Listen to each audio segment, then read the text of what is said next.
One random Tuesday, that first peculiar parcel, it showed up. My name's, it was on a simple brown box with a, withered single lone sunflower inside. Side-glancing the event, thinking maybe a joker coworker or a zealous secret fan was poking fun. The sequel came on a Saturday after. It was a framed picture now, though. My apartment, photographed from the back alley. I felt my stomach drop, but believe it was prankster's humor, no harm done. The third box, it was different. It'd come on a Friday night when city lights had just begun to twinkle. A lone, blood-drenched rose with a paper note was inside. Always watching, the inky handwritten words crooked and threatening. Close eye sleep I couldn't find that night. My mind was swirling, replaying images, fear escalating with every ticking seconds. Morning, I relayed the disturbances to the Metropolis police. They were doubtful, nudged it away like it was merely prank. Fine, seeing as how I was getting scared and no one was taking it seriously, I chose to act. Set up surveillance cameras around my pad, changed my door locks, and started lugging around a can of pepper spray. Still, those blasted packages continued. A drained coffee cup from where I savor my beans, a trashed train ticket showing my daily traveling path. The rainy night, a sound scraped against my fire escape and I leap awake. Grasping the pepper spray tight, my heart smacked against my ribs in fear. I tiptoed toward window and then had a look down. There in an alley bathed with rain was a shadowy figure, dressed in a dusk raincoat, face hidden among obscurities. A feeble object in their grip was the sunflower from box 1. Fear wrapped its cold hands around me. With a struggle, I unlatched the window. "Get away from me," I holler, my voice dry with dread. The lone figure shifts, lamplight shimmering over his face momentarily. My blood freezes. That barista from where I love my coffee, who always remembered how I like my drink, the one who always graced me with a warm grin, stood there. His eyes, scary empty, fixed on me. A voice without emotion uttered, "You look different, but I still know you." He hefted the sunflower, a wicked smirk surfacing. "And I'll always find you." Before I could cry out again, he was gone, into the night, and I was left with the unforgiving truth. The parcels were not, in fact, pranks. They were a morbid overture. My ordinary life, the common activities I performed, were all observed in sick detail for strange motive. Finally, the cops decided to do something, yet the threat was still there. So I moved, altered my identity, and am haunted with an ugly, constant fear. The sunflower, typically a sign of heat and joy, now symbolized a nightmare, how a stalker's twisted version of love turns normal things into horrific devices. Rain pelt window pane, the wind screaming like a banshee, what was really sad. The young and eager architect Clara, busy lost deep in her work, and she barely registered the storm that was actually happening outside. Suddenly a rap on the window get her jump up high. A crow, with all its feathers really, really wet and all messed up, sat on the window ledge, staring at her with an quite gaze filled with intensity. It tapped again, its black beak really stuck out against the stormy sky. Clara felt this chill crawling down her spine. Crows were quite common in the city, but this one felt as though it was different. Days turned into long weeks, and the crow becoming a reoccurring visitor. Every night after midnight, it would show up on the window ledge, tapping insistence. Clara tried, she tried ignoring it, drawing the curtains, and even sprayed bird repellent on the ledge. But the crow, it always returned.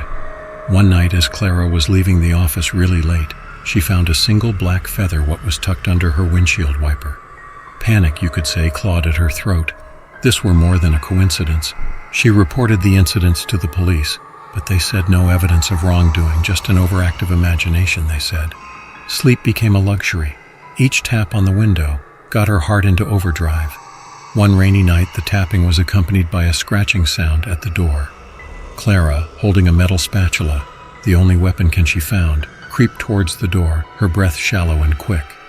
She flung the door open, ready to confront the person at the other side, but the hallway was empty. Disappointment and relief were dueling inside her. As she turned to close the door, something in the corner of her eye caught her attention. There, lurking in the shadows, perched on a nearby bookshelf, sat the crow. Its eyes, shining with an unearthly intelligence, seemed to hold her gaze. In that moment, Clara knew This was more than just a bird. It was a messenger, a harbinger of something dark and sinister. Your bike is red and shiny. The next morning, a news report sent a jolt through her. A man known for his obsession with birds, especially the crows, had been arrested. He confessed to stalking several women, leaving feathers as a calling card. His victims all shared a common trait. They looked remarkably similar to Clara. With a new leash of fear and a sensible feel of chilling vindication, Clara moved away, leaving there the dark apartment and the tormenting crow. The black feathers became a grim reminder of the stalker's chilling obsession, a constant echo of the tapping on the window, a chilling reminder that even the smallest creatures can become instruments of terror. The tap danced in the rain was mesmerizing.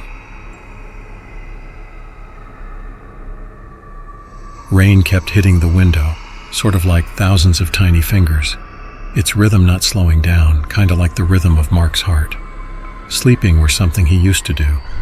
Now it were replaced by a growing fear which started plaguing him weeks ago. Start of it all? The deliveries. Small and harmless packages that ended up on Mark's doorstep, each with a single film reel that was old, like vintage old. The first one showing his favorite childhood park, eerily silent and devoid of life. The second, his commute to work but viewed from a car that was following him maybe. Each film reel sort of opens up a segment of Mark's life, taken without him knowing, presented to him like you would show a trophy. Being dismissive, he thought they were pranks. Unsettling pranks, but pranks nonetheless. Fear truly grew with the third film reel. A living room video taken through his own window, Mark was seen reading, unaware. Nervousness clung to him. He reported it to the police, but guess what? They found nothing. No sender on the packages, inconclusive evidence from the footage. Mark felt trapped. His sanctuary violated. His life turned into a sick reality show he didn't sign up for. Paranoia, his new best friend. Mark started changing routines, dodging familiar places, eyes always on the lookout for hidden cameras, ears waiting to pick up any shady sounds. Sleep was rare, and the one that came was filled with nightmares of numerous eyes tracking his every move. One fateful night, a notification beep on his phone interrupted his troubled slumber. His snap-in security camera, recently put up in his building, had picked up movements. Viewing the footage brought a chill down his spine. In the captured image, a person covered in darkness stood, head bowed, hand holding a familiar item. Film reel. The figure stopped, then looked at the camera, giving a cold smile before disappearing into the shadows. This realization had Mark convinced that this was no prank, but a distorted game spinning out of control. He got in touch with the police again, urgency clear in his voice.